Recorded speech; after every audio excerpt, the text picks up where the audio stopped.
కోర్టులో వల్లి చేసిన కుట్రని బయటపెట్టిన అమూల్య. షాక్లో రామరాజు. అసలు ఇదంతా ఎలా జరగబోతుందనేది ఈ వీడియోలో తెలుసుకుందాం. వీడియో నచ్చితే తప్పకుండా లైక్ చేయండి.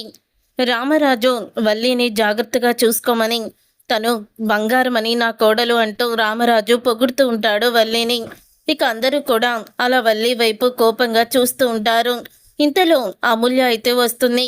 అమూల్య రావడంతో ఏం జరిగింది, అందరింటి అలా ఉన్నారు అని అడుగుతుంది. ఏం లేదు, రేపు మనం కోర్టుకి వెళ్ళాలి కదా, అందుకని దాని గురించే మాట్లాడుకుంటున్నామని చెప్తాడు రామరాజు. రేపు అందరం కూడా నీ పక్కనే ఉంటామమ్మా, నువ్వేమీ కంగారు పడకుండా ధైర్యంగా వాడు చేసిందంతా కూడా చెప్పు అని అంటూ ఉంటాడు రామరాజు. సరే నాన్న అంటూ లోపలికి వెళ్ళిపోతుంది అమూల్య.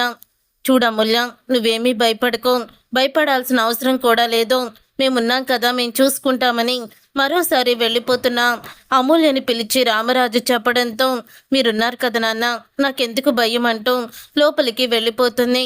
అలా వెళ్ళిపోయిన తర్వాత అప్పుడే ఇక వల్లి ఒంటరిగా గదిలో కూర్చొని అలా ఆలోచిస్తూ జరిగినవన్నీ కూడా గుర్తు చేసుకుంటూ ఉంటుంది. వేదవతి తనను తిట్టడం, అలాగే రామరాజు తనని ఎంతో బాగా చూసుకోవడం, తనని పొగడడం అంతా కూడా చూసి, ఈ కుటుంబానికి నేను అన్యాయం చెయ్యాలనుకున్నాను, నేను మామూలు పాపం చెయ్యలేదు అని బాధపడుతూ ఉంటుంది. ఇంతలో భాగ్యం ఫోన్ చేస్తుంది. ఇక భాగ్యం ఫోన్ చేయడంతో ఫోన్ కట్ చేస్తూ ఉంటుంది వల్లి. వల్లి ఫోన్ కట్ చేయడంతో అప్పుడే భాగ్యం, ఇదేంటయ్యా అమ్ముడు నా ఫోన్ కట్ చేస్తుంది అని అంటూ ఉంటే, ఇక దాన్ని సుఖంగా కాపురం చేసుకోనివ్వు, ఇప్పుడు మనం ఎటువంటి అబద్ధాలు ఆడాల్సిన అవసరం లేదు, నిజాలు తెలిసిపోయి అమ్మడిని కూడా క్షమించి కాపురానికి తీసుకువెళ్లారు, ఇప్పుడు మళ్ళీ లేనిపోని మాటలు చెప్పి దాని కాపురాన్ని కూల్చుకో అని ఆనందరావు అనడంతో, ఏంటయ్యా నువ్వు కూడా నేనేదో నా కూతురు జీవితాన్ని నాశనం చెయ్యాలని అనుకున్నట్టు చెప్తున్నావు అని భాగ్యం అనడంతో, మరి నువ్వు నాశనం చెయ్యాలని అనుకున్నావు, చివరికి వాళ్ళని కోర్టుకి ఇడుస్తాను, కోర్టు కేసు పెడతాను అంటూ అసలు ఏమీ కూడా ఇంత కూడా భయం లేకుండా బెదిరించావు. కానీ అవన్నీ కూడా పక్కన పెట్టి ఏ నిజాలు కూడా రామరాజు గారి ముందు వాళ్ళు బయట పెట్టకుండా అమ్మని ఇంట్లోకి రావడానికి ఒప్పుకున్నారు. ఇప్పుడైనా దాని జీవితాన్ని దాన్ని బ్రతకనివ్వు, ఇంకోసారి అమ్మడికి ఫోన్ చేసావంటే నేనే చంప పగల కొడతాను అని ఆనందరావు అయితే భాగ్యానికి షాక్ ఇస్తాడు. తర్వాత వల్లి దగ్గరికి చందు వస్తాడు. చందు ఏమీ కూడా మాట్లాడకపోయేసరికి అప్పుడే ఇక వల్లి, నా మీద ఇంకా కోపం పోలేదా బా అని అడుగుతూ ఉంటుంది. అప్పుడే ఇక, జీవితాంతం నేను ఇలాగే ఉంటాను, నీతో ఒక్క మాట కూడా నేను మాట్లాడను, నువ్వు చేసిన తప్పులు ఒకటా రెండా, నిన్ను చూస్తుంటేనే అసహ్యం వేస్తుంది, చచ్చిపోతానని బెదిరించి నువ్వు ఇక్కడికి వచ్చావని అర్థమైపోయింది అని చెప్తూ ఉంటాడు చందు. మా నాన్న దృష్టిలో నువ్వు ఒక బంగారపు కోడలివి, కానీ నేను మాత్రం ఎప్పుడు కూడా నిన్ను ఒక మోసగత్తిలాగే చూస్తాను అని చందు అయితే వల్లితో చెప్తాడు. అప్పుడు ఇక వల్లి, నాలో మార్పు వచ్చిందని ఏదో ఒక రోజు నువ్వు గుర్తిస్తావుబా, అప్పుడే నన్ను భారీగా ఒప్పుకుంటావు అని వల్లి అయితే అనుకుంటూ ఉంటుంది. మనసులో బాధపడుతూ ఉంటుంది. ఉదయం అవుతుంది. కోర్టుకైతే బయలుదేరుతుంటారు అందరూ కూడా. అటువైపు నుంచి భద్రావతి కుటుంబం, ఇటువైపు నుంచి రామరాజు కుటుంబం ఇద్దరూ కూడా కోర్టుకైతే బయలుదేరుతారు. అప్పుడు ఇక భద్రావతి, రే విశ్వ, నువ్వేమీ భయపడకు, ఎవరిని చూసి కూడా నువ్వు భయపడాల్సిన అవసరం అస్సలు కూడా లేదు, కోర్టులో నువ్వు నిర్దోషిగా నిరూపించి నిన్ను బయటికి తీసుకొస్తాను అని చెప్తూ ఉంటుంది భద్రావతి. అప్పుడు ఇక అక్కడే ఉన్న ధీరజ్, షబ్బా ఎంత గొప్ప పని చేశాడనో, నిర్దోషిగా విడిపించి బయటికి తీసుకొస్తుందంట ఈ భద్రం అని అంటూ ఉంటాడు ధీరజ్. ఏంటి భద్రం, నీ మేనల్లుణ్ణి ఆఖరిసారి చూసుకో, మళ్ళీ జీవితాంతం జైల్లోనే ఉండాలి కదా వాడు అని అంటూ ఉంటాడు ధీరజ్. ఎవరు జీవితాంతం జైల్లో ఉంటారో నేను చూస్తాను అని భద్రావతి అంటుంది.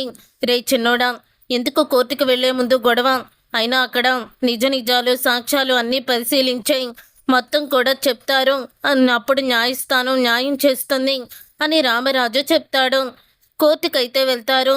వెళ్ళిన తర్వాత అప్పుడే ఇక అమూల్య తరపు లాయర్ అయితే ఇక అమూల్యతో చెప్తాడు, చూడమ్మా, జరిగింది జరిగినట్టు మొత్తం కూడా నిజాన్ని బయట పెట్టు, నువ్వేమీ కంగారు పడుకో, న్యాయం మన వైపునే ఉంది కాబట్టి తీర్పు మనకి అనుకూలంగానే వస్తుందని లాయర్ చెప్పడంతో, సరే సార్ అని అంటుంది. అప్పుడే ఇక అమూల్య, తరువాత భద్రావతి తన తరపు లాయర్తో మాట్లాడుతుంది. చూడండి లాయర్ గారు, ఎలాగైనా సరే మా మేనలుడికి శిక్ష పడకుండా చూస్తామని మాకు మాట ఇచ్చారు. మీరు ఆ మాట తప్పకూడదు అని ఆ భద్రావతి చెప్తుంది. నా వంతు సహాయం నేను చేస్తాను, తరువాత న్యాయస్థానమే నిర్ణయిస్తుంది అని లాయర్ చెప్తారు. మీరేంటి అలా మాట్లాడుతున్నారు?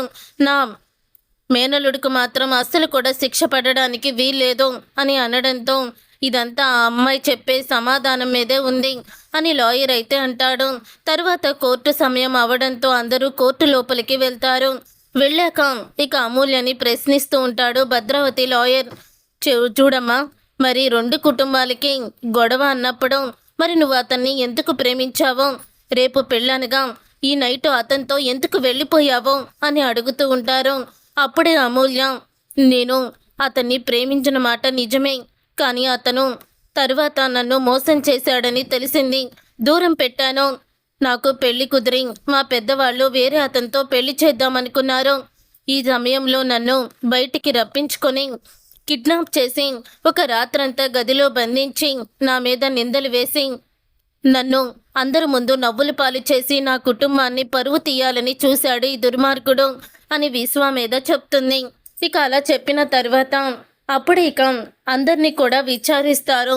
విచారించాక ఈ 2 కుటుంబాల మధ్య పచ్చగడ్డి వేసిన బొగ్గుమని అంతా శత్రుత్వం ఉంది.